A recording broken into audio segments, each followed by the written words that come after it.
A gente vai abrir o noticiário com um destaque internacional. Nesse domingo, a população venezuelana saiu em massa às ruas para mais uma vez se manifestar contra o presidente Nicolás Maduro.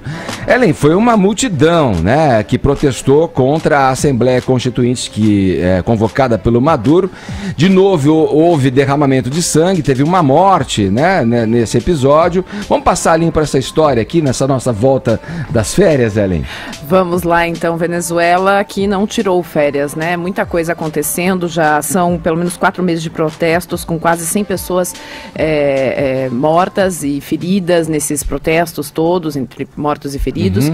E ontem, como você falou, teve uma morte, pelo menos 3 pessoas feridas. Foi um plebiscito convocado pela oposição venezuelana para saber se a população queria ou não a Constituinte que acontece no próximo dia 30. Essa Constituinte nada mais é do que uma convocação do presidente Nicolás Maduro para tentar reforçar o seu poder e sua força, mudar a Constituição, mas para reforçar o seu poder depois que ele perdeu a eleição legislativa em 2015. Sim. E aí tá todo mundo dizendo, olha, 98% da população venezuelana foi contra a convocação da Constituinte. O que a gente tem que entender disso?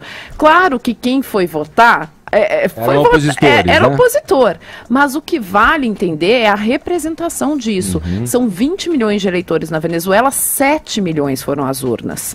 É muita coisa, é expressivo, foi espontâneo, teve o amparo da ONU, da OEA, da Igreja Católica, o governo, vale lembrar que esse plebiscito ele não é reconhecido pelo governo, o governo da Venezuela não reconhece, mas teve o apoio de outros presidentes da América Latina e ex-presidentes que tiveram lá para dar uma chancela de legitimidade a esse plebiscito realmente, e é muita gente, 20 milhões, 7 milhões, irem às urnas dizerem, olha, a gente não quer uma constituinte, realmente é algo significativo. Mais do que isso, é significativo o fato de que líderes chavistas começaram a conversar com a oposição e, inclusive, apareceram ontem nas ruas, né? Foram às ruas, eram pessoas que estavam sempre ao lado do governo de Chávez e agora começam a ir para a oposição.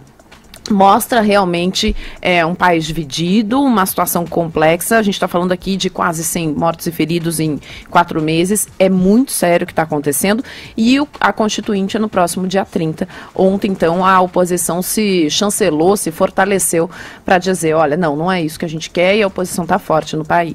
Vamos ouvir o Augusto e o Tonholi sobre isso, a crise, né, essa crise atual da Venezuela. A gente pode traçar aí condições análogas a uma guerra civil, se não declarar mesmo que há uma guerra civil nos dias de hoje na Venezuela. E mostra, né, eu queria ouvir a opinião de vocês, bem quais são as consequências de um populismo duradouro, como é no caso o Maduro e como o seu antecessor, o Chávez. O que vocês têm a dizer sobre isso?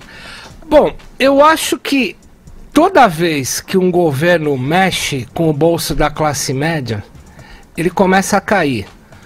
Haja vista que os militares resolveram abrir mão do poder na abertura lenta e gradual do Golbery, e porque a inflação estava impagável nos dois sentidos do termo, né? Quando o Sarney assumiu, a inflação estava 1.700 e pouco ao ano. E vale lembrar que na Venezuela a inflação em 2015 era 180%, em 2016 é 700%. Ninguém segura a peruca. Vivendo com esse tipo de corrosão. Mexeu no bolso da classe média, cai. A história mostra isso. O Augusto, além da questão econômica aí do bolso, né, do dinheiro no bolso da classe média que o Tonholi aponta, o que mais que você destacaria pra gente? Primeiro, a crise econômica é irreversível, né? O Tonholi deu os números aí de 2016. A inflação prevista para 2017 é de pelo menos 1.600%. Uma coisa enlouquecida. Caramba. 1 em cada 5 venezuelanos está desempregado. 134 presos políticos tem o país no momento.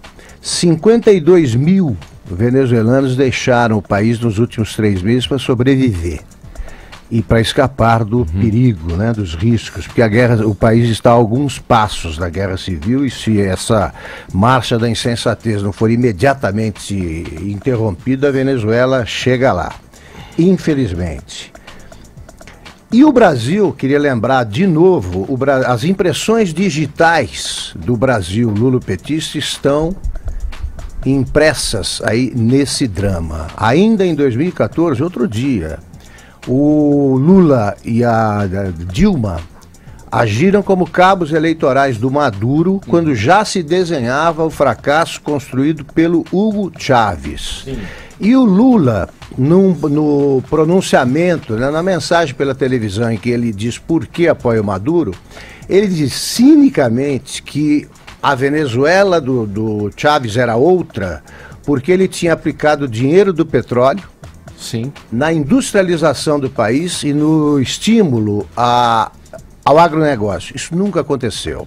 Eles aumentaram a dependência da economia venezuelana em relação ao petróleo, gastaram irresponsavelmente o dinheiro do petróleo quando o preço do barril estava na estratosfera e levaram o país à falência. É isso que o Tonali falou. Se você acaba com a classe média, eles acabaram. Aliás, metade da população venezuelana hoje vive em situação de pobreza, o que é o outro nome da miséria. Sim. É isso.